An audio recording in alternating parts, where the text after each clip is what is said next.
Ladies and gentlemen, a very warm welcome. A welcome in Wolfsburg, a very warm welcome here to our press conference just ahead of Christmas during the Advent time. But we didn't only want to distribute Advent calendars, but we also wanted to add some information important towards the end of the year, also with a view to the past business year, and we would like to provide you with information for the next year. I would like to extend a very warm welcome to all of you, of course, and to the three representatives of the Volkswagen representatives, Ralf Brandstätter, Arno Antlitz, CFO, Jürgen Stackmann, responsible for marketing and after sales, and Ralf Brandstätter, as you know, the COO of Volkswagen, who is responsible for the operations at Volkswagen. It is for the first time that we've decided to have the same hairstyle with regard to the three gentlemen. This is a one-off, something new, and Mr. Ralf Brandstätter is going to take the floor. Now, the Pikes Peak stands for the passion and the skills of our team. The car set a new speed record for electric vehicles. In fact, it even bettered the record for cars with the conventional drivetrain technology. With the ID R Pikes Peak, we proved just how charged with emotion an electric vehicle can be, that it stands for performance and driving pleasure. That makes the car the perfect ambassador for our ID family, which will be our way of democratizing e-mobility from the end of 2019 onwards. And that is Volkswagen's brand promise, ladies and gentlemen. Welcome to Wolfsburg, ladies and gentlemen, for our end-of-year roundup.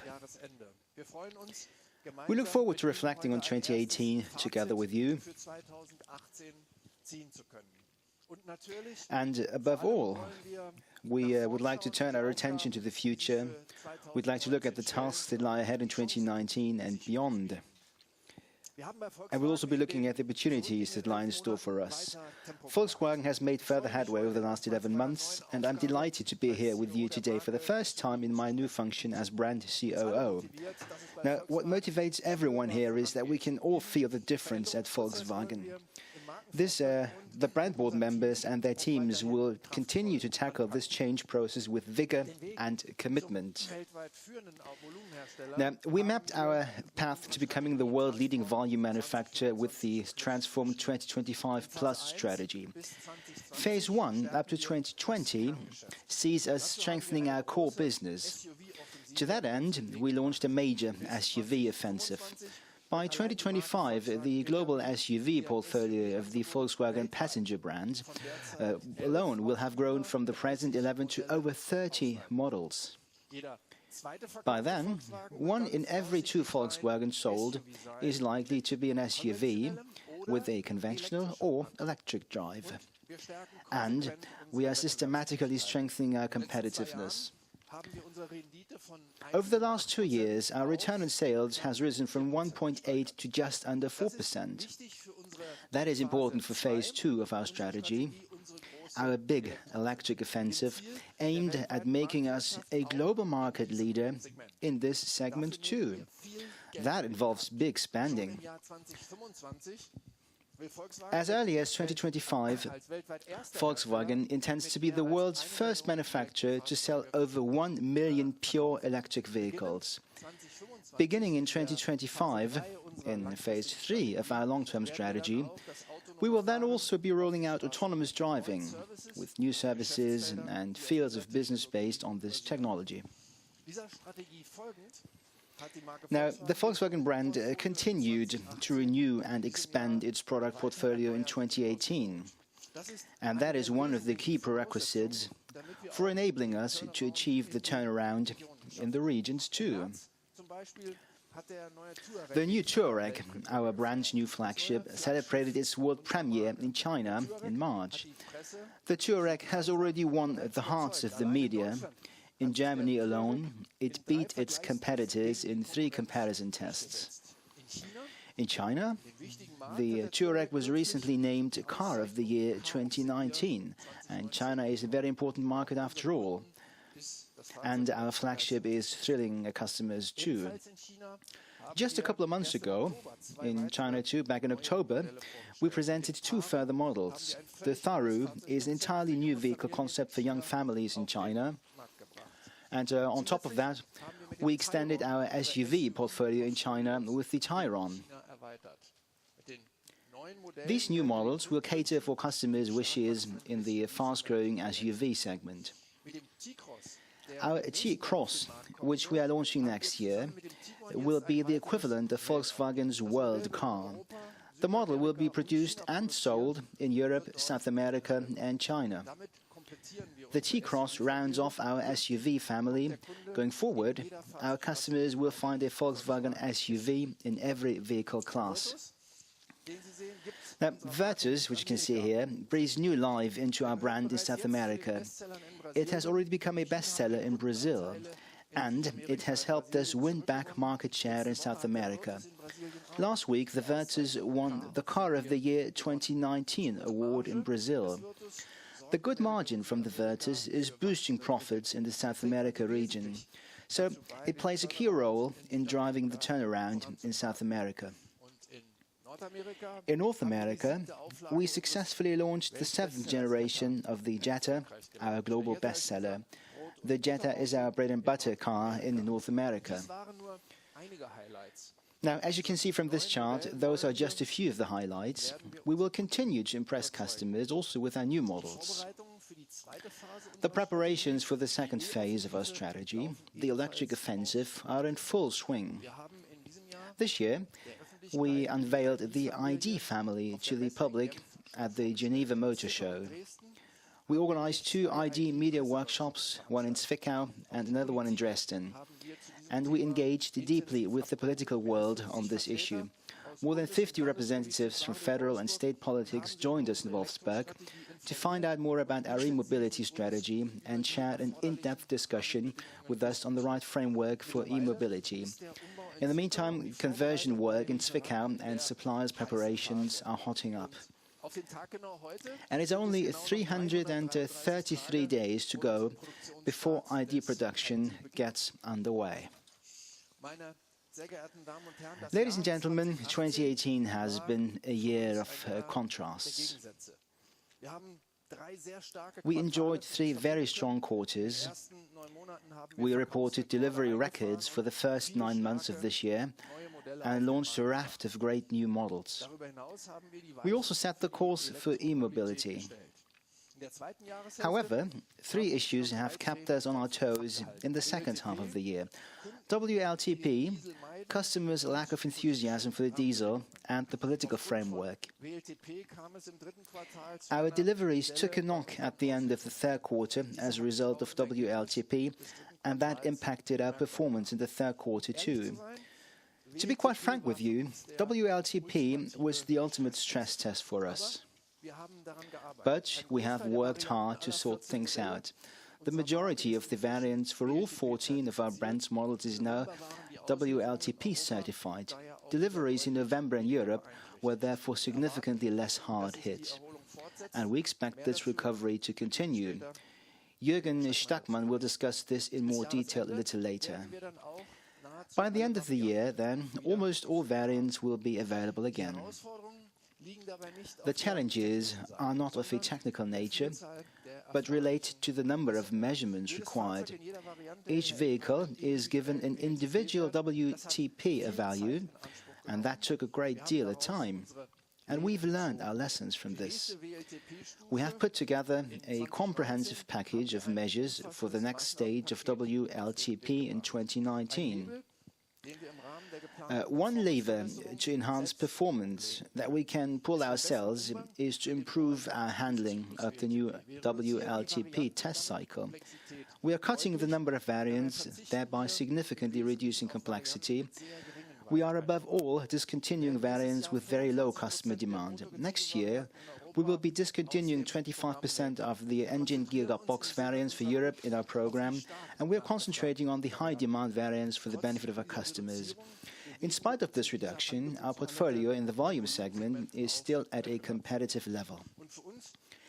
And it makes things much easier because it represents a major simplification of our process chain from technical development right through to TÜV and KBA, the Federal Motor Transport Authority, as well as taking away some of the pressure, and we can use our resources meaningfully. In addition, we have increased our test rig capacity by 30% and brought in manpower reinforcements for the teams. Moreover, we are harnessing the possibilities of digitization with IT tools to steer the certification process more effectively. Apart from WLTP, the other major issue we have had to deal with in Europe is the shift in customers' choice of engine.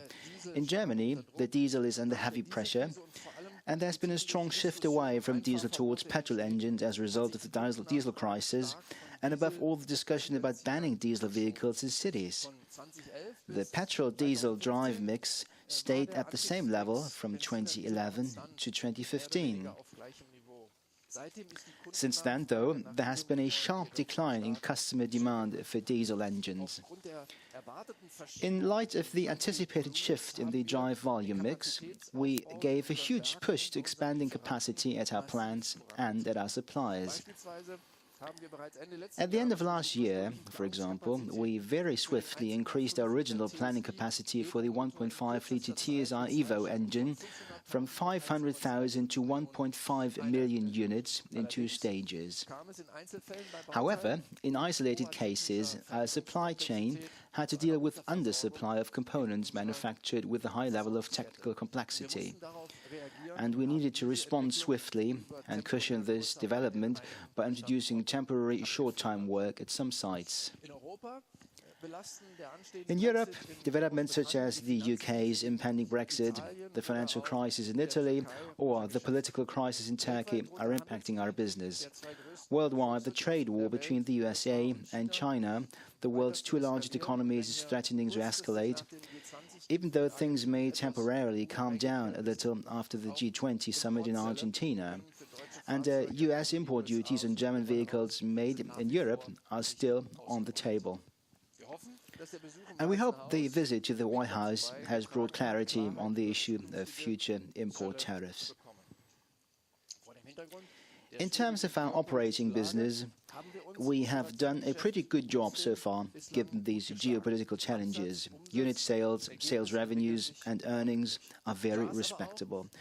But it is clear that we must improve our performance further in order to invest faster and more extensively in the electrification and digitization of our model range. And we can only do that if we set ourselves ambitious profitability targets. We must and will speed up the pace of change at Volkswagen still further in 2019, so that we can finance our future from our own resources. The technological paradigm shift to e-mobility, to fully connected, self-driving vehicles needs very high investments. And reducing CO2 doesn't come for free either. So far, the Pact for the Future is having the desired positive effect. Arno Antlitz will give you the details in a minute. But we must start planning now for the post-Pact period. There will not be another program called Pact for the Future 2. But we must keep on working systematically and intensively on our productivity and efficiency. To do that, we have drawn up a package of measures for more productivity and efficiency, rigorous expansion of the platform orientation, increase in efficiency at our plants, comprehensive reduction in complexity, and that means more success with fewer variants, optimization of material costs to meet our target return, and lean administration. In 2015, roughly 20% of our models were based on the modular transverse toolkit, the MQB. This has risen to around 60% in 2018. The target for 2020 is about 80%. That is quite a success story. In total, we've already built over 50 million vehicles on this platform. A similar number is already projected. The grand total in the coming years will be over 100 million vehicles throughout the entire group. We are continuing this success story with the MEB, the Modular Electric Toolkit, developed by the Volkswagen brand as the basis for electrifying our volume models. The entire group will benefit from this too. We'll start building the first wave of up to 15 million Volkswagen, Audi, Skoda and Seat from 2019.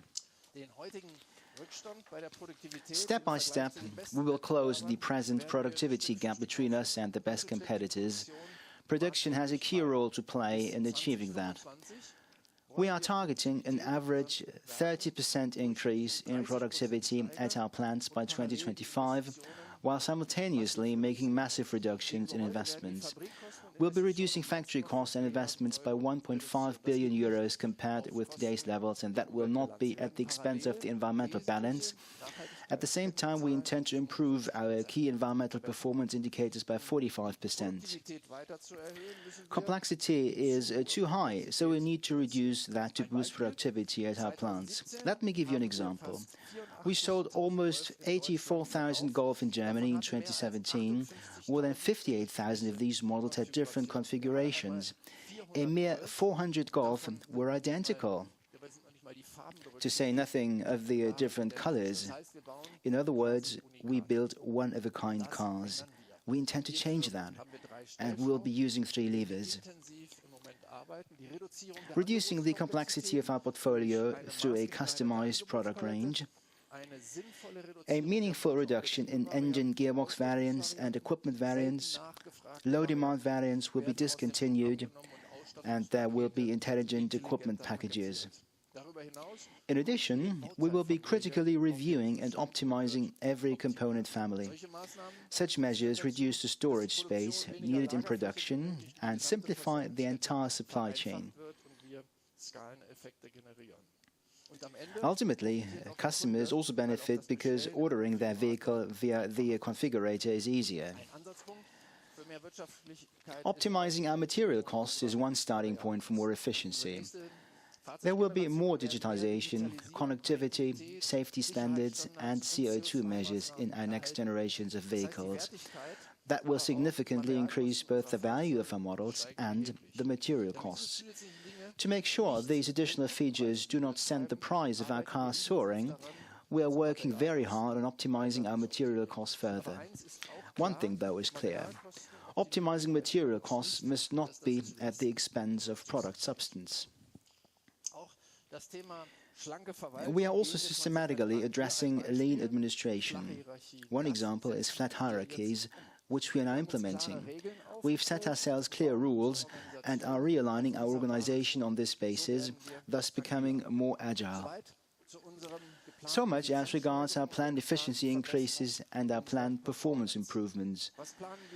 Now, what do we have lined up in terms of products and technologies? In a nutshell, the answer is our fleet is going electric and connected. Under its planning round 67, the group decided to invest some 44 billion euros from 2019 to 2023 in the major technologies of the future for our industry. Some 30 billion euro alone has been earmarked for the electrification of our fleet. Today, I can tell you that the Volkswagen brand alone will be spending over 11 billion euros on future technologies. And over 9 billion euros of that sum will be spent on e-mobility. We currently have 2 fully electric cars in our program, the Golf and the Up. We will be increasing that figure to about 20 by 2025. In order to make e-mobility less expensive, we have to produce high volumes. For the ID family, our first cars built on the new electric platform, we anticipate unit sales of some 100,000 during the first full production year. 2020, that is. And that is why we must also make sure we increase battery capacities further. With LG Chem, SK Innovation, Samsung and CATL, we found strong partners for long-term supplies for our electric vehicles. And you're also aware that we are taking a very close look at a participation in battery production. We are installing the MEB at 8 sites on 3 continents, a truly global platform. That means we can scale production worldwide and harness efficiencies. Work on converting the Zwickau plant to be run as an e-mobility site is in full swing. In addition, we announced a few weeks ago that Emden and Volkswagen commercial vehicles in Hanover would switch to the production of electric vehicles from 2022. Collectively, these 3 sites will become Europe's largest e-production network.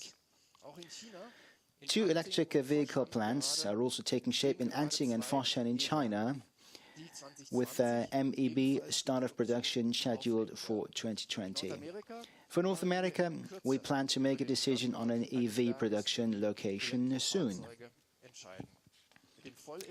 With the fully electric ID made in Zwickau, Volkswagen is putting a new generation of vehicles on the road that also sets standards for digitization and connectivity, and that is the second mega topic for our industry and for Volkswagen.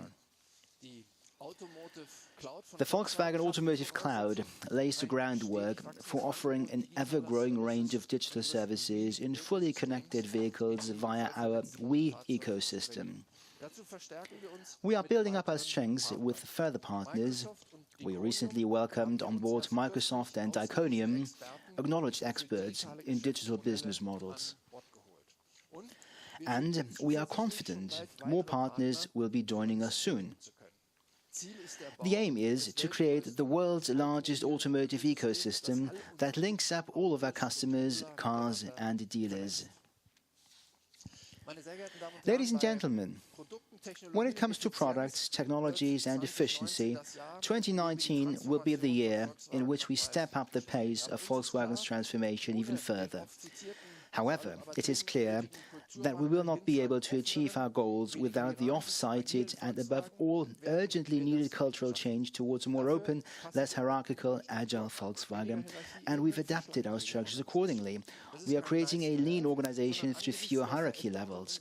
This is not a nice to have. Bearing in mind the changes facing our industry, it is essential for our long-term survival. And for that reason, we are intensifying our integrity and compliance activities in all processes and corporate units still further. To that end, we have established a holistic compliance and integrity program. As the board of management, that has top priority for us. Our industry is in transition. Today we don't know exactly what the future will hold, but we do know the shape of Volkswagen's future. We want to keep the thrill of individual mobility alive, not just with attractive products and services, but also by proactively engaging in innovative transport concepts. And we are convinced that if we get it right, the best is yet to come for the automobile. Volkswagen is fully committed to the Paris Climate Agreement, and that is why we are already taking the first steps towards our goal of putting 100% emission-neutral cars on the road, and are starting with the ID made in Zwickau. Arno Antlitz will now take you through the figures for 2018, ladies and gentlemen, and tell you more about our plans. Thank you very much.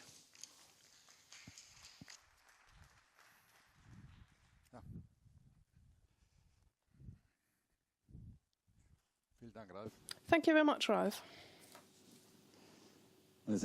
Ladies and gentlemen, the automotive industry is in the midst of the most severe transformation process in its history. In the course of this process, the Volkswagen brand is consistently implementing its Transform 2025 strategy. We are well on the way to positioning Volkswagen in a way which safeguards its future viability, making Volkswagen sustainably profitable and shaping the transformation in our industry. Despite the many economic challenges we face, we've also made financial progress this year. After 9 months, we were able to increase our sales by 5% to boost sales revenue to 62.5 billion euros and therefore to record an operating profit before special effects of 2.3 billion euros.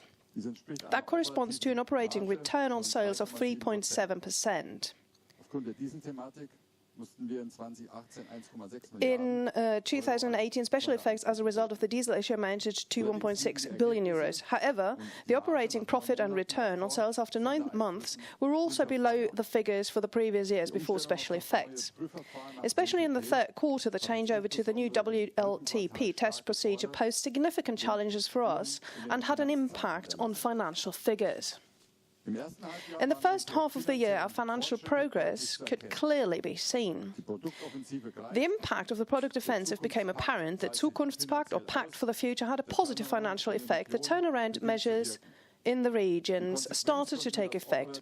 As a result, we were able to improve the operating profit for the first half by 20% and to increase the operating return on sales to 5%, despite immense advanced investments in our modular electric toolkit, the MEB.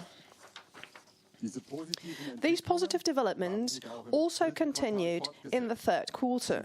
However, they were offset by the negative impact of the changeover to the WLTP test procedure as well as exchange rate effects. Exchange rate effects, mainly from South America, Russia and Turkey, had a negative impact of 400 million euros in the third quarter. However, this was partly offset by appropriate price increases in these markets. On the other hand, as expected, the changeover to the new WLTP standard had negative effects on our business operations. In Western Europe, we sold 42,000 fewer vehicles to customers in the third quarter than in the third quarter of the previous year. Closure days at our plants and higher logistics expenses also impacted on our operating profit. As a result, our operating profit for the third quarter was about €500 million below the figure for the corresponding prior year period. Despite the negative developments in the third quarter, we are continuously making progress with our product offensive and the Pact for the Future, as well as in the regions. We are steadily increasing our sales of attractive, high-margin SUVs. In the meantime, every fifth vehicle we sell is an SUV. In Europe, the SUV share is 1/4, and in the US, even 1/3. The Pact for the Future is making its planned contribution to improving the brand's profitability. By the end of this year, we will already have realised cost savings amounting to €2.2 billion. By 2020, we will have implemented the Pact for the Future in full and will have realised the planned total savings of €3 billion. We were able to maintain our fixed costs largely at the same level as in 2017, despite the expansion of our capacities and the resulting volume increase, and despite huge advance investments in our electric toolkit. Since the launch of the Pact for the Future, we have achieved a net headcount reduction of 5,600 compared with a total of 14,000 jobs which are planned.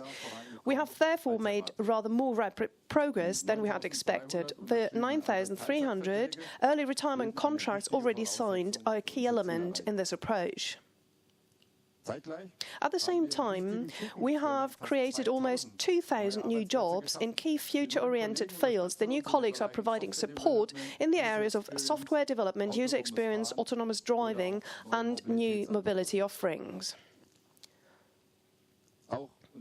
Our third lever is also having an effect. This year, we were able to significantly improve the profitability situation in the regions of Russia, North America, and South America. In Russia, we recorded a profit despite the negative impact of a significant devaluation of the ruble. We have therefore given an impressive demonstration of our robust business model.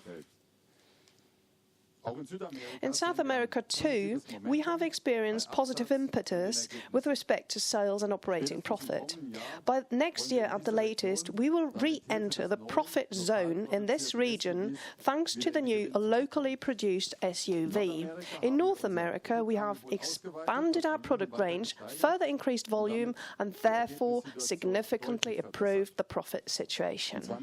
In 2019, the new Passat is to be launched and the Arteon is to appear on the market for the first time. After that, one model is to be launched in each of the high-volume A SUV and B SUV segments. In addition, we will also be starting our MEB offensive in North America. As a result, we will boost market presence and significantly improve capacity deployment in the region. Break-even is planned for 2020. With our electric offensive, we are focusing the Volkswagen brand even more strongly on future-oriented mobility. Over the next 5 years, the Volkswagen brand will be investing about 9 billion euros in the expansion of e-mobility. We are bringing new attractive MEB models onto the market at affordable prices and with competitive ranges. In addition to the expansion of our electric fleet, we are also stepping up investments in other future-oriented areas. We are investing in charging infrastructure. We are also developing a comprehensive digital ecosystem for our vehicle fleet, and we are working intensively on new mobility services. We will be investing a further 2 billion euros in these areas. The upfront expenditure on e-mobility, charging infrastructure and digitalization represents key investments in the future.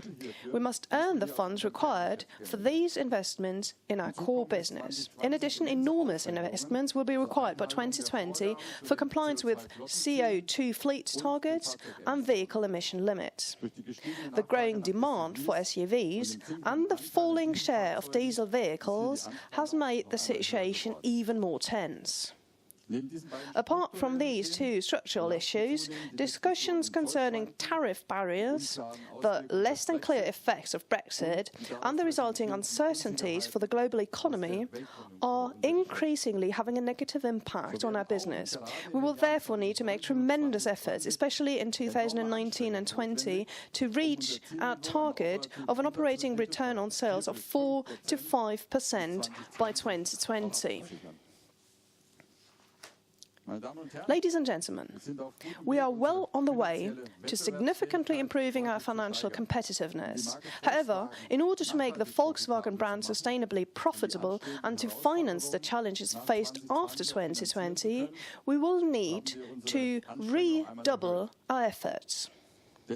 This is why we are currently working on a profitability improvement program which will safeguard the full implementation of the Pact for the Future, supplement the topics of the Pact, and set the right course for 2025. In addition, the brand will also exploit the benefits offered by the group volume. The production of vehicles on the same platform at multi-brand plants will reduce costs and improve capacity deployment. With these measures, we are confident that we will be able to reach our target of an operating return of 6% in 2022, 3 years earlier than originally planned. Ladies and gentlemen, we intend to and will shape the future of our industry, offer our customers innovative, attractive vehicles and mobility solutions, and, in doing so, protect the environment and resources. We want to again become a model of modern, transparent, values-based company and set standards for our industry and e-mobility, including software and the ecosystem as well as the electric vehicle. Thank you very much. And I now give the floor to Jürgen Strackmann.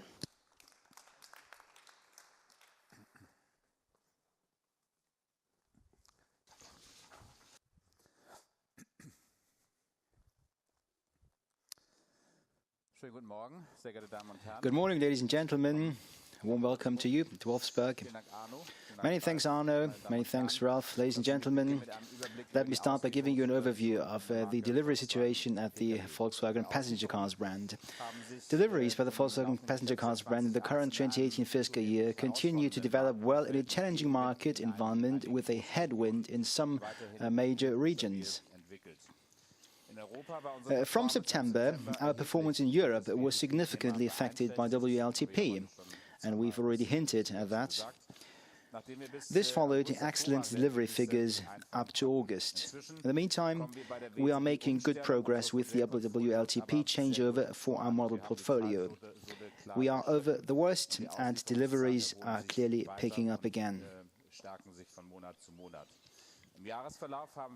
From January to November, Volkswagen delivered 4.3% more than in the corresponding prior year period, and we expect this to continue to the end of the year. The home market of Germany is recovering slightly. It's containing these figures after difficult months of September and October. Thanks to the previous year's results up to summer, we are 2.5% above the previous year's period, and we expect a very strong December end of the year sprint. China very much continues to feel the impact of the trade war with the US. The entire economy, and therefore also the automobile market, are faced by strong reluctance to purchase on the part of the customers. So there is a lot of demand, but there's still quite a lot of uncertainty in China. Customers are worried about, what is happening vis-à-vis the relations to the states. This is a completely new situation in China for all market participants. And the consequence is that growth of Volkswagen regarding deliveries has also slowed down. However, it is gratifying to note that the brand is succeeding in expanding its market share in a shrinking overall market thanks to a young, attractive product range. Volkswagen remained stable compared to the prior year period in a slightly shrinking market. North America, in the course of the year, we are down by 2.9% year on year. The main factor for this is the ongoing challenging economic situation in Mexico. In the United States of America, our successful SUVs are still keeping sales ahead. So this means that we will be above the previous year's figures, 4.1%. Brazil remains the main driver in South America. The Brazilian market is in overdrive mode this year, plus 26.7% year on year so far. And this is a truly fantastic result. Argentina is putting a damper on developments in the region overall, the country's automobile market, and therefore our deliveries are still stalling due to the ongoing difficult economic situation. In South America, Volkswagen delivered another rise of 11.7%, and we are well on track to reaching our targets, even though, we are making a good recovery, generally speaking. All in all, that means we delivered 5.7 million vehicles worldwide from January to November. This is a good result, especially given the overall conditions. This means, as per November, we are at 1.2% above the prior year period. Now, our performance for the full year hinges on deliveries in December. We need to deliver around 530,000 vehicles this month to repeat last year's record. And my latest calculation indicates we could manage that. In fact, deliveries could even be slightly higher. In operating terms, then, things continue to run very smoothly. One strategically important issue of the last 12 months, and the previous year as well, was restructuring our brand's sales model for the European area, and this would then be rolled out globally, step by step. Primarily driven by the digital transformation, which we've referred to before, and vehicle connectivity, we are working very hard on the shape of vehicle purchase in the future. What role will dealers play going forward? How can dealers earn money sustainably? Where are the challenges in this, digital channel? And more importantly, where are the opportunities for all stakeholders? We asked ourselves these questions. The European Dealer Council, EDC, represented by Dr. Martin Curry, and the German Dealer Association, Deutsche Händlerverband, represented by Mr. Wennigen Klapp, on the left-hand side, play an important role in this context. We were in constant dialogue with both on the new dealer contracts for more than 2 years, new dealer contracts, new guidelines, supplementary agreements. How do we perceive the future of distribution? We've come up with new guidelines and the aforementioned supplementary agreements as to how we conceive of the future for all of us. We've received constructive feedback, we talked to one another, and we came up with this model jointly. Our motto was act as one, working on these things together. And I think this was an important approach. We recognized that joining forces is the only way to answer questions of such significance for both the manufacturer and the dealer. Now, these two photos document the successful conclusion to an extremely constructive cooperation, the signing of our new dealer contracts in Europe that form the basis of our new sales model, and it testifies to our joint will to tackle the future together. 90% of contracts have been signed. That's a very good performance so far. A new era begins at Volkswagen in April 2020. This is when we will bring the new sales model to life as the new contracts come into effect. From then, the brand will move forward step by step, breaking new grounds in the sale of automobiles, works with mobility services. It is about, a stronger customer focus, and for our dealers, it makes for greater flexibility to work together with their teams to keep developing and to develop their entrepreneurial flexibility and capacities. It's about lean structures, new simplified standards and processes for dealers. So ultimately, it's about new processes which will make lives easier and leaner for our customers. Our current traditional core business is vehicle-focused to a large extent, and it primarily revolves around selling cars, including financing, maintenance and service. We are proud to have been operating this model for 60 years, and the financial results come from this core business of ours, which we're extremely proud of course, together with our dealers. For the first time, the new sales model gives Volkswagen the opportunity to make direct contact with its customers in its role as a manufacturer, not only until the purchase, but throughout the entire vehicle's life cycle. The aim is round-the-clock, seamless individual customer contact extending well beyond the actual purchase based on the unique Volkswagen customer ID number, which customers will receive in the future. Going forward, the customer will become a key part of Volkswagen's digital ecosystem that connects the customer, the car, the dealer, and the manufacturer. Vehicle customer connectivity will significantly increase the number of possible touchpoints. The traditional core business will be supplemented by new services that will become available only through direct connectivity, and this will bring major benefits for our customers. For example, over-the-air updates, which have long been a feature for smartphones, and I guess you're familiar with that. These updates will be implemented directly by the OEM, meaning that the vehicle, will be kept updated throughout its entire life cycle. Or take predictive maintenance, an app which helps the vehicle to, register for the next service whenever it comes up. In addition, vehicle-related services such as functions on demand are being planned. With these digital services, customers will be able to buy and enable functions for their vehicles post-purchase. And of course, services from the Volkswagen We digital ecosystem, which is already successfully up and running, can be accessed. These include We Park, our parking service, We Deliver, that's the delivery service. So, you can use a private vehicle as a delivery center for supermarkets or mail services, or take a We Experience, for example, which is about services in the direct neighborhood of the vehicle of high relevance. And then there's also services which go beyond your car, such as We Share, the car-sharing scheme planned by Volkswagen. We plan to introduce 5 million customers per year to this new mobility world, to this new ecosystem.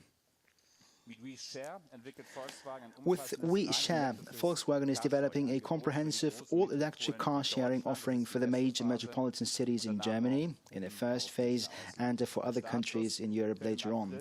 This service is scheduled to start in Berlin in April 2019, not very far from here, which means that Volkswagen will then be the first service provider to offer a 100% electric fleet. We will kick off with 1,500 e-Golf and 500 e-Up models and successfully expand the fleet from 2020 to include the first models from the new Volkswagen ID family. Following the debut in Berlin, We Share is to be rolled out in further major cities in Germany. European core markets and selected cities elsewhere will follow from 2020. The technical foundation for all these services and offerings is our one digital platform. Ralf Brandstätter briefly referred to it. Volkswagen customers can use this platform to buy and manage all the WE services as well as on-demand functions for connected vehicles. We are building this platform together with the digital specialist Diconium as part of our connected car, customer and retail ecosystem. So Diconium is one important partner here, and our partnership was sealed a fortnight ago. The company has substantial experience and considerable competence in the development of digital sales solutions. Our customers will be able to access tailor-made digital value-added services quickly and easily, either directly to their fully connected car, that is, via their touchscreen they can do their purchases, or on their mobile devices, on their smartphone, on their tablet. But basically, you know, life takes place on everybody's iPhone these days. So it seems as we are creating a virtual department store with different access points depending on where customers want to use it. The new website will be fully customizable, and people will also benefit from that. Now, we began setting up a powerful competence network with Microsoft 3 weeks ago. Together with Microsoft, we are spearheading development of the automotive cloud in the group. This automotive cloud will link the connected vehicle, cloud-based platform and digital services, and will make sure that everything runs stably and offers added benefits for the customers. And further partnerships are being planned. We will keep you updated as far as this is concerned in the next few weeks and months. Ladies and gentlemen, we vigorously continued our model offensive also in 2019 with vehicles such as the G-Cross long wheelbase for China and South America, and the market introduction of the G-Cross in Europe, which you can see on display here in this room. With the e-Golf, e-Bora and the e-Levida, we will bring 3 fully electric vehicles to the Chinese market in the middle of next year. That will also be produced locally, followed by the new e-Polo. We will also launch the Passat Success in Europe and the US, which will be another classic, and we're very much looking forward to that. And of course, it will contain a lot of digitization solutions. The second half of the year will mark 2 world premieres. First, the Tiro Cabrio for the new European market, followed by the new Golf 8, and the first representative of the new ID family. Now, the 8th generation Golf and the ID are the first vehicles to mark the start of our future. They are some of the key product highlights in the coming year. We have been working on them for 4 years, and the preparation work, you know, for the next big development stage of Volkswagen is now getting on the final section, and we will fully forge ahead as of 2020. The Golf, our brand's most important and familiar model for over 40 years, will not only feature all those proven characteristics loved and cherished by our customers, but will in addition be fully connected, opening up all the opportunities for our customers I've just described. You could say that the new Golf opens the door on the digital world of Volkswagen. The Golf will be followed by the ID, marking the start of a new era for Volkswagen. For the first time, Phase 2, the dawning of the e-mobility era and connectivity for our brand, becomes tangible for our customers.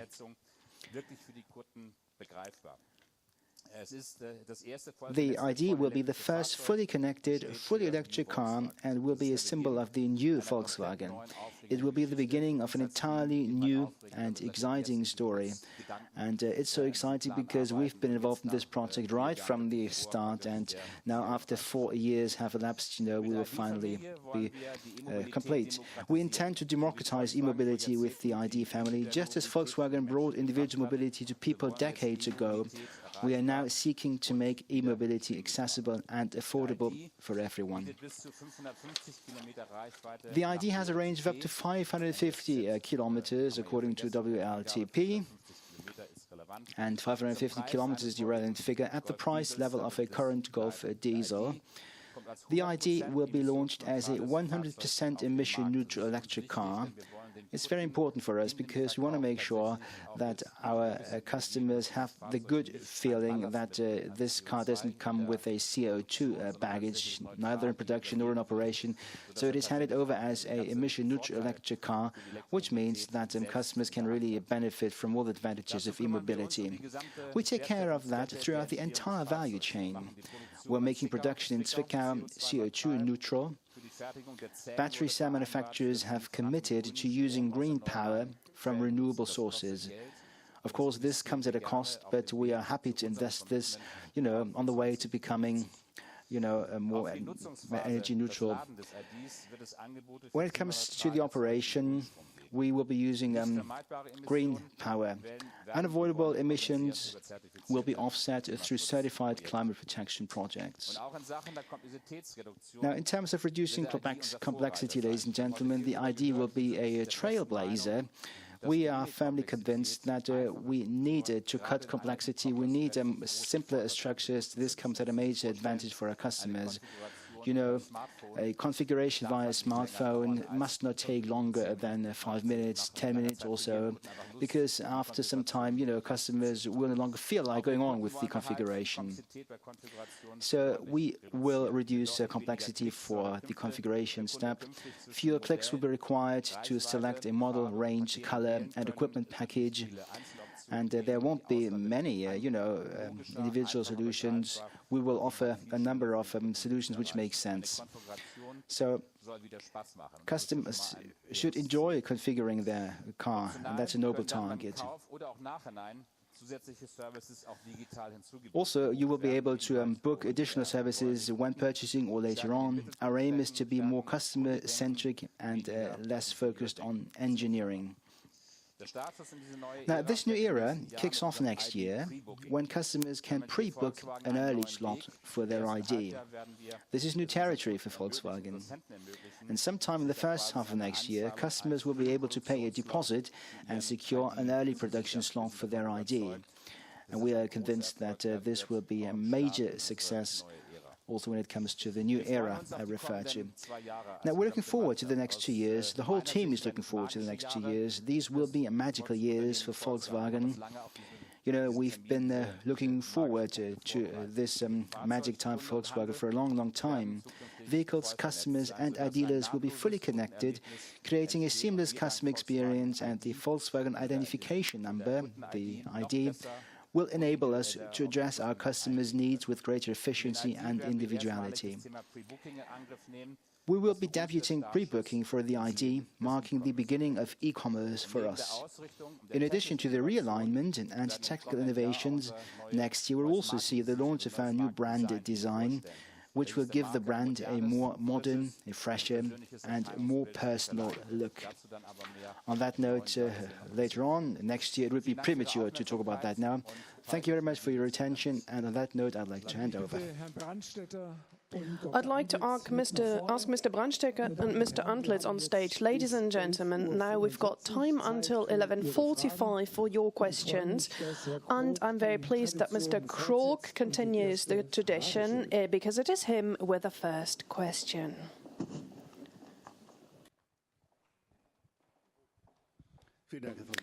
Thank you very much. Yes, I would like to continue the tradition. I've got 3 questions, if you allow me to. Mr. Brandstätter, Volkswagen plans a multi-brand plant in Eastern Europe. You are applying for being in charge of this plant. Mr. Antlitz, you work for Group of America. You've got another function there. What will be your first approach? What will be your projects? Mr. Stockmann, you mentioned the T-Rock. As someone warming your hearts from the trade, you can also hear that there are also quite some disputes. The customers are nervous as well because there was a strike in the hub in Dubai. Palmela, the plant is very close nearby. What about the difficulties regarding the deliveries of the very popular T-Rock? Have you overcome the difficulties? Well, I would like to start with a multi-brand plant in Eastern Europe. There are considerations to produce the ISUV product family, that is Ateca and Karoq there. And as far as Volkswagen is concerned, we think about a new product family for this plant, wracked vehicles, that is SUVs, which have a robust design. And there we can see a market potential there. And this is just one consideration we have as far as the planning for this multi-brand plant is concerned. You were asking about Northern America, and I think this is a very justified question. New products will be the most important thing. We saw it earlier. We've got two good SUVs, two very strong SUVs, the Atlas and the Tiguan, and we realize if we want to provide market adequate products, such as the Atlas will be successful, there will be two further SUVs in the A and B SUV segments. On top of that, we'll have limousines, and the MEB will be launched on the market in the midterm, and we are really convinced that thanks to this product range, we will be able to enhance our presence in the market and thus use our capacity potential to the full. Nonetheless, in Northern America, we need to improve efficiency, we need to enhance productivity. This holds true for the two plants we've got there, that is in Mexico and Chattanooga as well. And last but not least, we must invest into the brand. We must clear what Volkswagen stands for, also in connection with MEB. And like this, we are very confident that we will enter the profit zone, we will re-enter the profit zone. And the break-even is also very important, and then we will need to guarantee success. Jürgen, would you like to add on to this, to car 19? This comes from Osnabrück, it's a German car, but you are talking about the strike in the Setúbal harbour. It's the yard workers striking there. It's a harbour strike, nothing to do with us. We try to help there, and we are trying to find a solution, but we do not have any direct influence. It's a strike of the workers there, and we try to reship the vehicles to other routes. But as a matter of fact, there are several thousands of vehicles still there in the port, in the harbour. We hope that we will solve the solution by Christmas. We're doing everything to solve it. Mr. Hetzner and then Mr. Clausen, please. In the second row. The microphone is over there, please. Thank you. Regarding electromobility, just recently a statement was made by Mr. Jost. Maybe you can clarify this statement. Maybe you can talk about the time horizon of this change and transition towards emission-free vehicles. What is the timeline? By when will you have finalized this transition?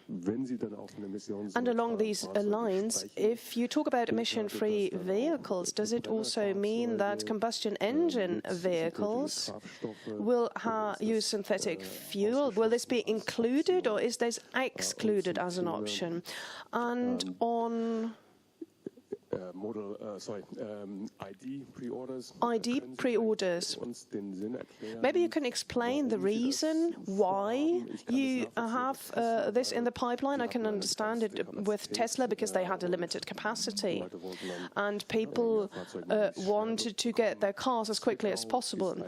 Zwickau is a big plant with up to 330,000 units. So I'm wondering, why do you plan this? Mr. Brandstätter and then Mr. Stockmann. Well, I mentioned this during my presentation. The Paris Climate Agreement is taken very seriously by us. And the recalculation that was done there was done as follows. If 2050 the entire fleet is to be CO2 neutral, we said, then the last combustion engine vehicles should be launched on the market 10 years earlier.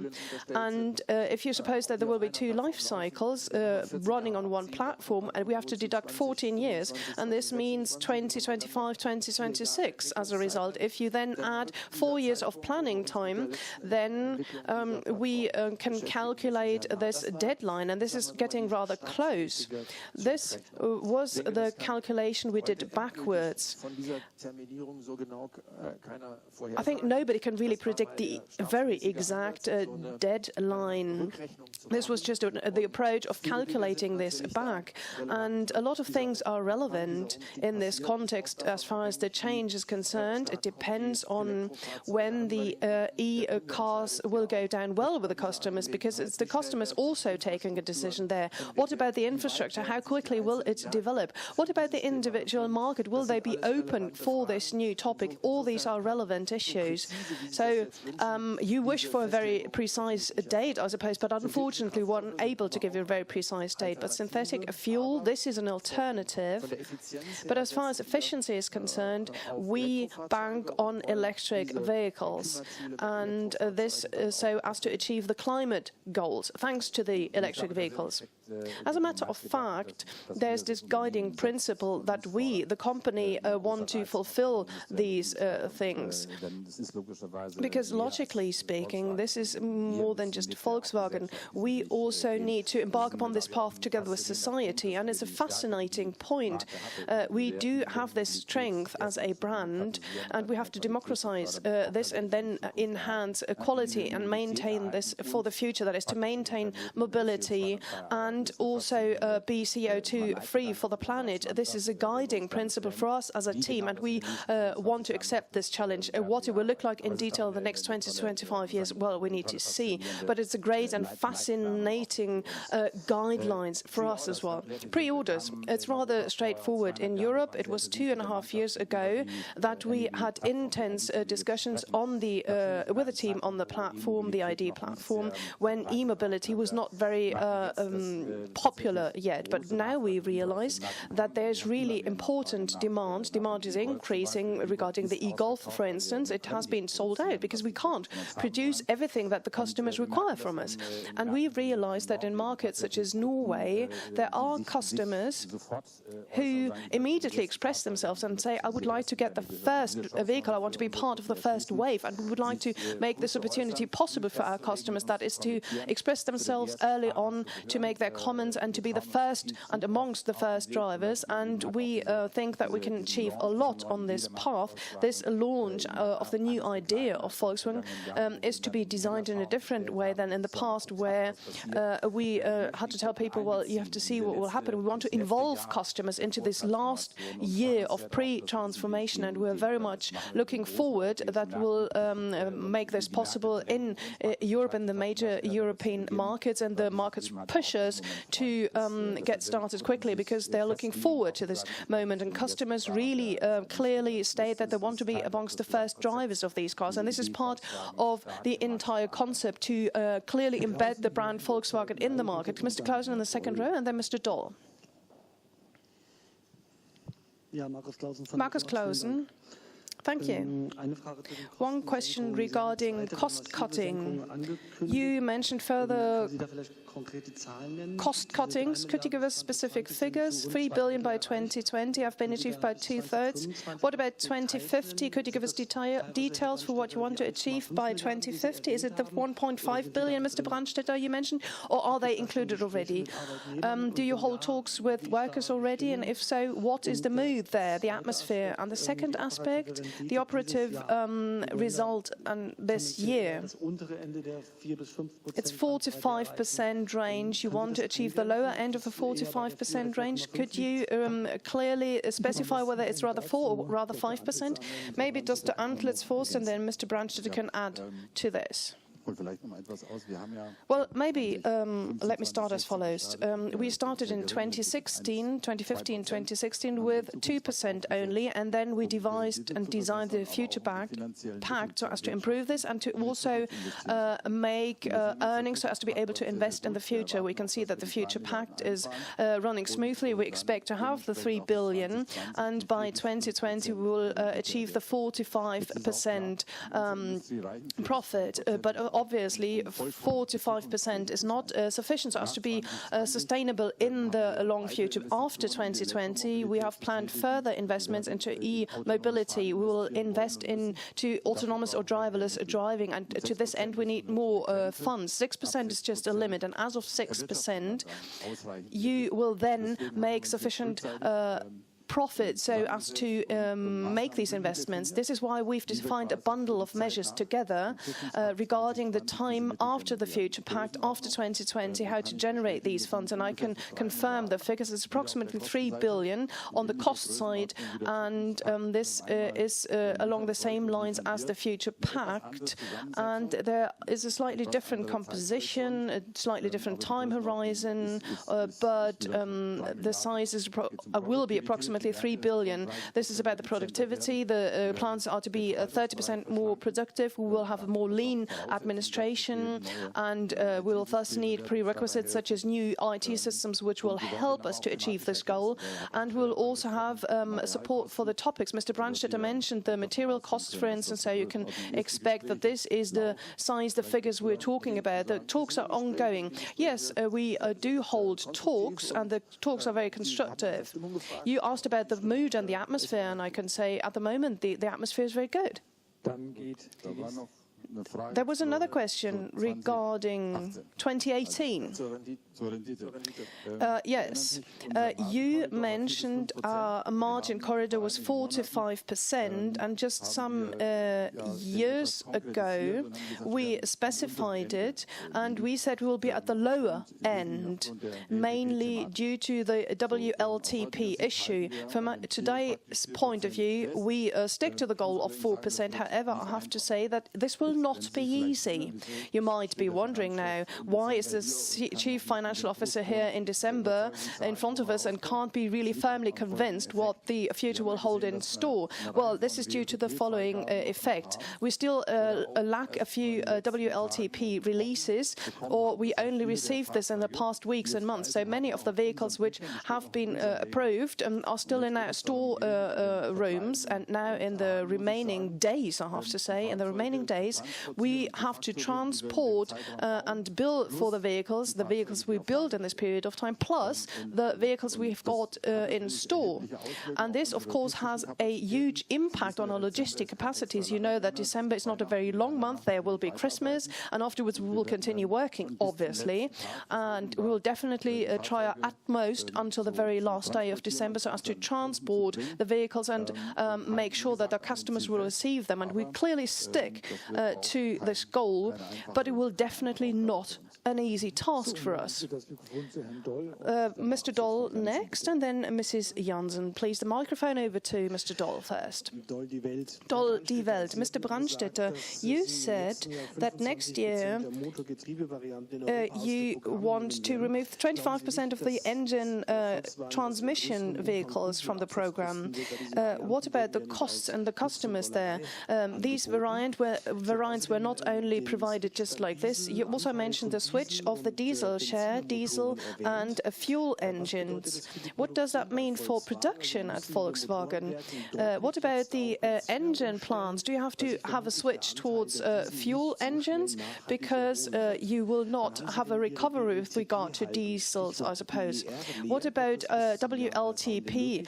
Will it be possible by the end of the year to achieve everything there? And the industrial logic with the cooperation with Ford, you mentioned this as an alliance. So it seems to be more than just a cooperation with regard to transporters who talk about passenger cars, electric cars. Is that feasible? Do you have any plans regarding the utilization of the Ford plants in the US? Well, maybe first on the engine transmission variants, we clearly addressed this, what it would mean.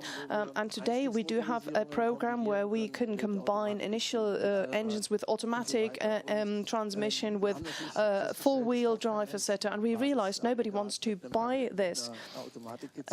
Automatic transmission and four-wheel drive in a combination. This is why we focus on what customers want to buy.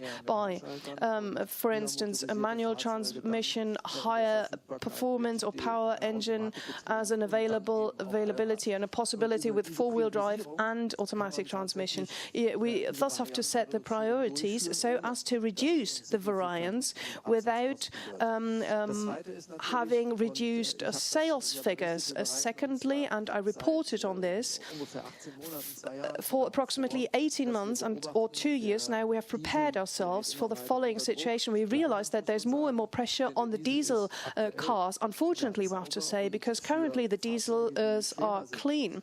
And as far as more heavy cars are concerned, and against the backdrop of CO2, diesels are the best alternative. Still, there is a discussion on driving bans, and the customers are really concerned about it. We realize that the demand of diesel is declining. As I said, 18 months ago, we started to invest into engine capacity. I mentioned the 1.5-liter engine, and this means a transition, of course. Our engine plants need to focus on auto engines and petrol engines, and we continue along these lines. We suppose that as far as the asymmetry of capacity and demand in the first 6 months of 2019 are concerned, we will solve these asymmetries, and then we will have a better development later on. Banking? Maybe you can give an answer to this? That is the vehicles which were built without having a release. This has been finalized to a major extent. I think we've got another 20,000 vehicles there, which we can't, which customers can't receive. But as far as logistics are concerned, we've done a great job. So there are no longer any problems, and it has been possible to make sure that customers will receive the cars, and we've almost fully resolved this problem. Well, I don't want to add too many things to this. I think we know that as far as commercial vehicles in Europe are concerned, we have talks with Ford. Moreover, ideas have been developed so that possibly in the field of electric platforms or driverless driving we could cooperate. These are very constructive talks, and we're on the right track. And we will then also provide you with information in the near future. And this might be at the beginning of the next year. We would like to ask you for your patience. Next, Mrs. Janssen. She's in the third row. And then Mr. Schwarz. I'd like to know, what does the goal regarding earnings mean? Do you have any talks with the Works Council, and what about jobs? Well, we do not have any specific figures. You know, as far as the Pact for the Future is concerned, we were very specific and concrete. We had 23,000 jobs which we had to cut, but we created 9,000 jobs. So bottom line, we had 14,000 jobs to be cut. And we do not have this specification with regard to the new program or the new bundle of measures. But it is quite clear that we want to take into account the demographic curve. That is, first and foremost, we would like to use early retirement schemes. The prerequisites are also clear, but we haven't talked about the details yet. Nonetheless, as far as administration is concerned, we have a huge opportunity to have a lean administration thanks to the new streamlined processes. We'll cut down on complexity. This will make things easier for administration. It's also obvious that the productivity in the plants and the conversion towards electric vehicles will give us the possibility to cut jobs, but as I said, along the demographic curve. And I think we can give you more details at the beginning of 2019. And still, it is also important to use the efficiency potential that we can see, that we can tackle together. We will reduce complexity, we'll really tackle this, and several of you might have heard about this in the past. We really really are very vigorous in our plan now. This concerns the various design, the engine transmission. We will have smarter combinations. We also take into account the individual components, because like this we can generate economies of scale, and this will result in cost reduction. This starts with the supply chain and goes up to the plants. And if you take a look at Emden, for instance, and imagine there are 120 segments, you go through it and you believe to be in an Amazon warehouse at the beginning. There's a lot of storeroom, there are many transport from one place to the next, various sequences, and we focus on this by optimizing these cost structures, and I think this will open up new possibilities so as to tap into efficiencies, especially with regard to cost. Mr. Schwarz, and then afterwards Mr. Schweiger, please. Thank you very much.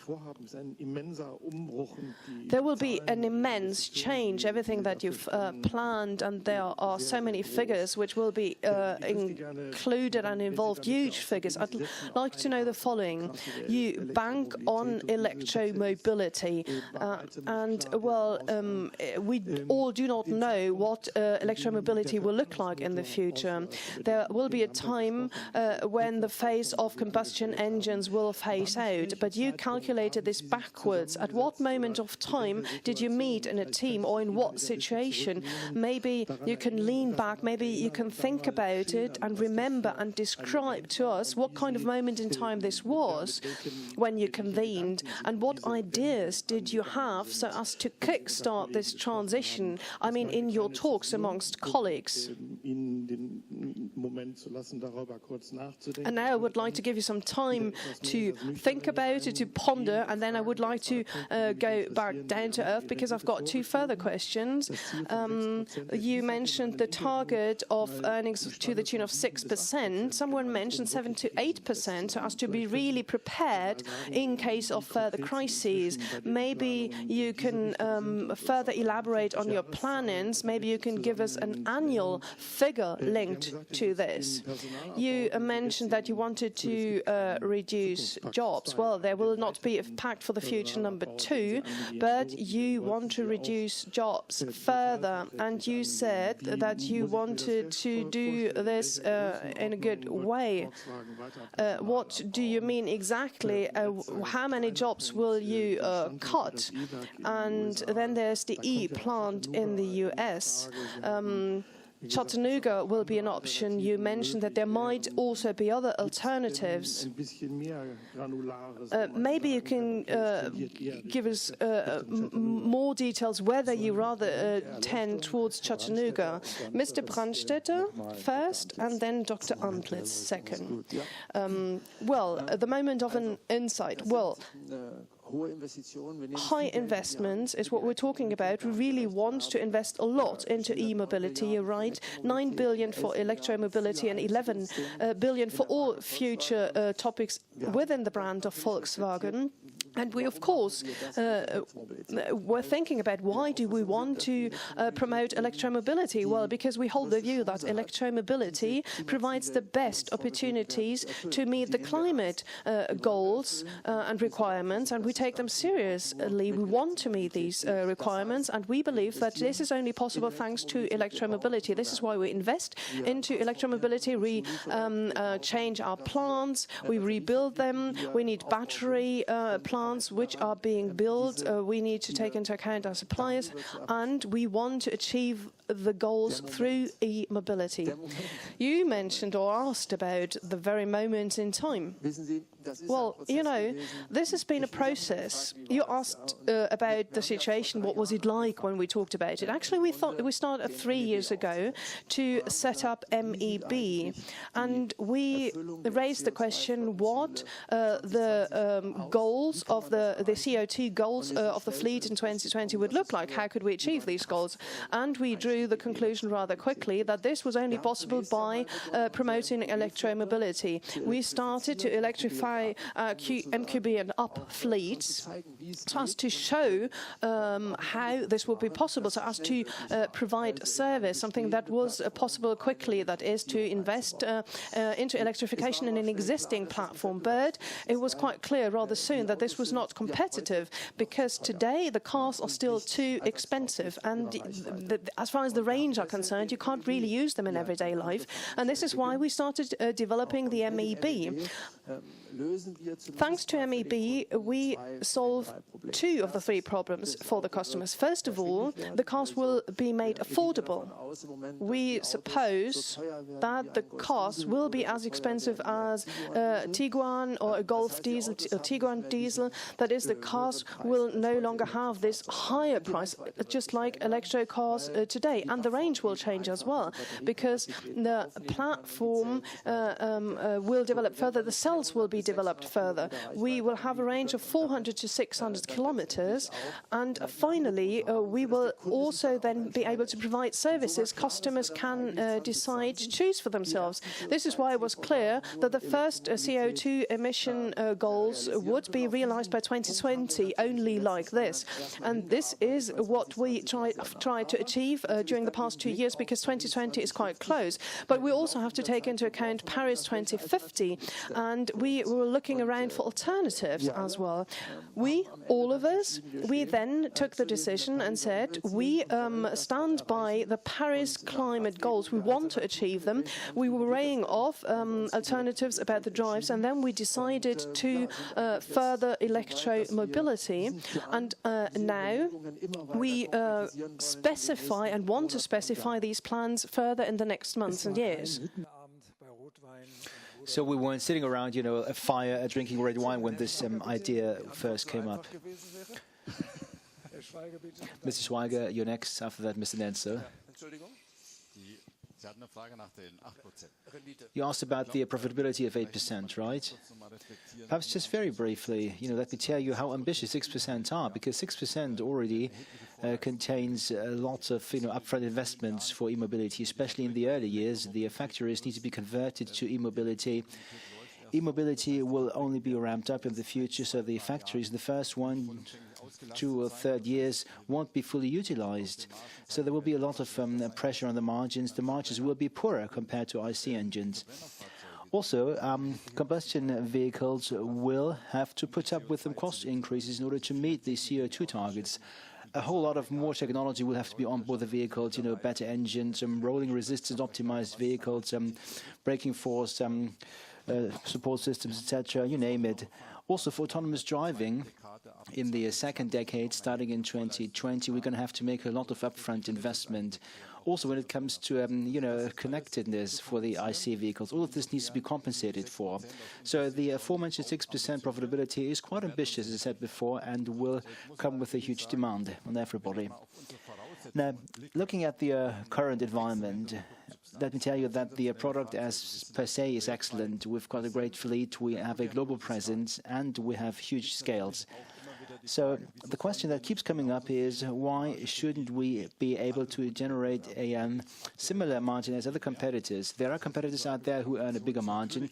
Our ambition is to move forward on present course, but for the time being, we believe that 6% is realistic. And this is backed up by well-specified measures. And we have a tradition at Volkswagen, to plan and communicate what we believe can be realized. And once these figures are even more reliable, and once we identify greater potentials, we will comment on that, of course. But, for the time being, 6% for 2022 is what we have accounted for in our books, and this is already quite ambitious.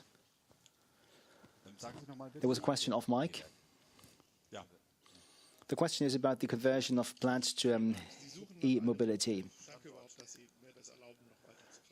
Thank you very much for allowing me another question. So you're currently looking for a plant to produce an e-vehicle. So will it be Chattanooga, or will there be a new plant altogether? Well, this is still under discussion. We cannot tell you anything about that as per now. However, given our ambitions, the MEB will be localized in the United States, and we will have a similar E-strategy in the US. This will require local production. However, a site has not been identified. We cannot comment on that for the time being.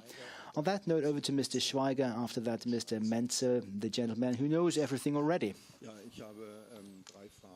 I've got 3 questions, if I may. First, the investment worth 11 billion. Does this include your Chinese activities, or will there be something on top? And if so, how much? Another question on the job cuts, which have already happened. 600 on a net basis, this is what you said. And then another 9,300 by semi-retirement. Are these some figures netted off? Are they added, or how does this work? How am I supposed to understand this? And the third question is as follows. The savings targets after the Pact for the Future, by when do you intend to achieve them? By what year? Now, the 11 billion does not include China. This much I can tell you.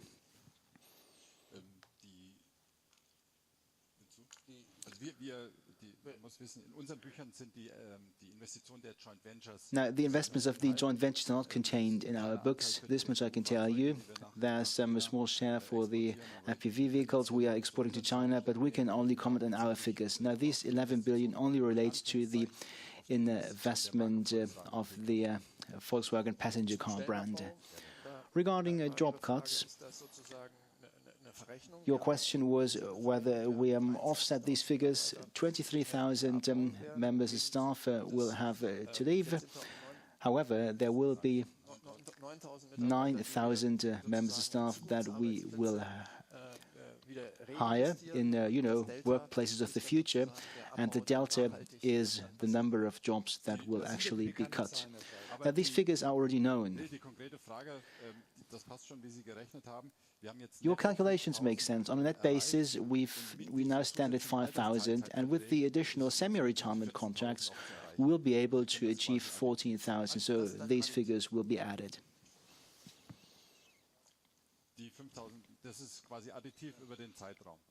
5,000 over the period by 2025. Your question was also about when the savings targets are to be achieved, by when, after the Pact for the Future. Now, we have a 5-year planning cycle at the Volkswagen passenger cars brand, so the plans go up until 2023. And when we speak about cost cuts of 3 billion euros, this figure relates to 2023. This has yet to be formally approved. The discussion as to that is still ongoing, but formally speaking, the planning cycle goes until 2023. Jan Schwartz, would you like to comment on that? Just to avoid confusion, you said that another 3 billion are to be saved. Is this what you said? Now, the Pact for the Future will generate 3 billion by 2020, and we now talk about the bundle of measures that we refer to, greater productivity, reducing complexity, streamlining administration, etc., and also optimizing cost of materials. And this bundle of measures will come with another saving of 3 billion by 2023 in order to reach the 6% profitability target. On that note, over to Mr. Menzel, and after that, Mr. Decker. I have only one question on jobs cuts in administration. Now, I guess you would have some sort of expectation as to what can be expected in terms of job cuts. So will it be in the 4-digit range? Will it be lower? Now, Mr. Wenzel, please bear with me that the discussions as to that are still going on vis-à-vis the Works Council, and we can only comment on that once the figures are concrete and reliable. Mr. Denke in the second but last row. And after that, Mr. Strauch sitting next to you. Deuke from ZDF. I've got a question on the imminent Brexit, if it ever comes true. Now, in 2017, 500,000 vehicles. What is the share of the Volkswagen passenger cars brand? And what would this mean for you if there were to be a no-deal Brexit? How do you prepare for that? Jürgen Stackmann. UK is certainly the second biggest European market after the domestic market, Germany. 500,000 for the group, a little more than 200,000 vehicles for the Volkswagen passenger car brand. We are preparing in a number of fields. However, it's difficult to prepare. You don't quite know for what kind of scenario you are supposed to prepare. Probably there won't be any major disruptions between the Eurozone and the UK. This is the most probable solution, so we don't expect any major disruption along the way. Perhaps there will be a slight modification. We are not relaxed, of course. We are preparing for any scenario, but we don't expect any major crisis, at least for the time being. Now, as a brand, we are the market leader in the UK. There's a huge demand in the UK. Customers love our products from the Volkswagen Group. And we now have to monitor this very closely, looking at how Brexit unfolds.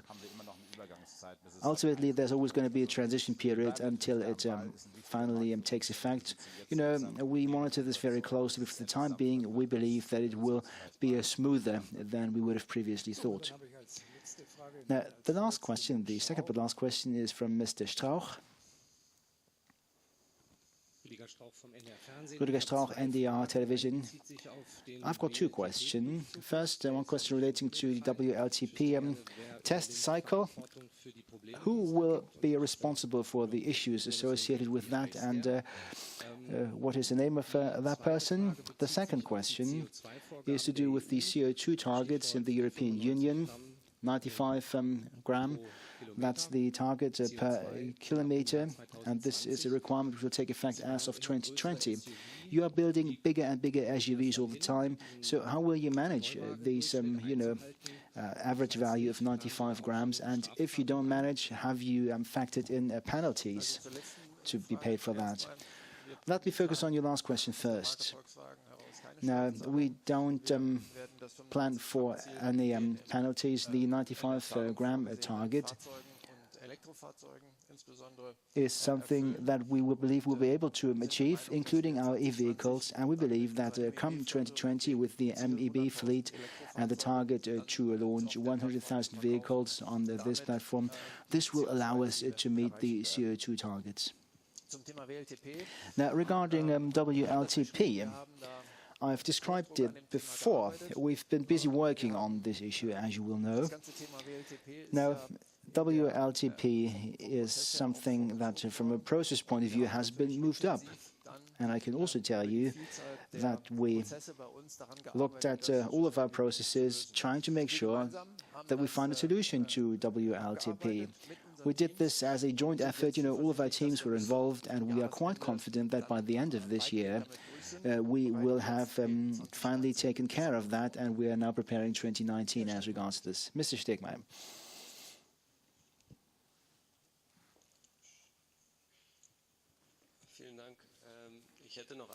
Thank you. I have a question on e-mobility, if I may. The CO2 neutrality of e-mobility depends on the charging station infrastructure. So, any ideas from the Volkswagen Group to do something about that? Well, I would like to start on that.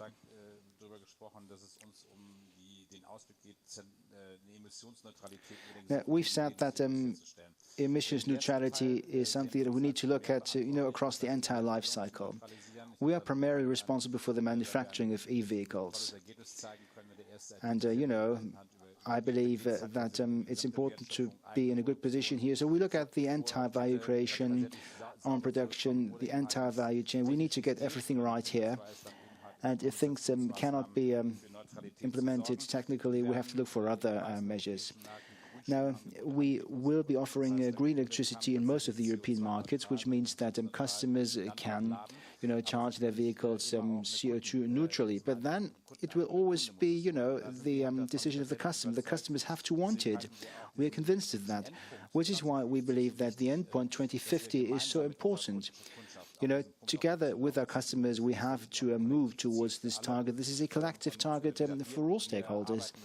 I can tell you that we are very busy working on coming up with green electricity offerings in all European markets. In Germany, this is certainly possible. Our own power plant, company is very much involved here, and I can tell you that we are looking at the entire chain right down to recycling. We have to look at the entire life cycle, from manufacturing to recycling, and we have to make sure that CO2 neutrality is the central threat. Ladies and gentlemen, I would like to thank you for your questions. I haven't received any other requests for the floor, so we would like to thank you for having come here today. We wish you a nice pre-Christmas period and, of course, a great festive season, and I'm confident that we'll see you again in the next year. Thank you very much, and see you. Bye-bye.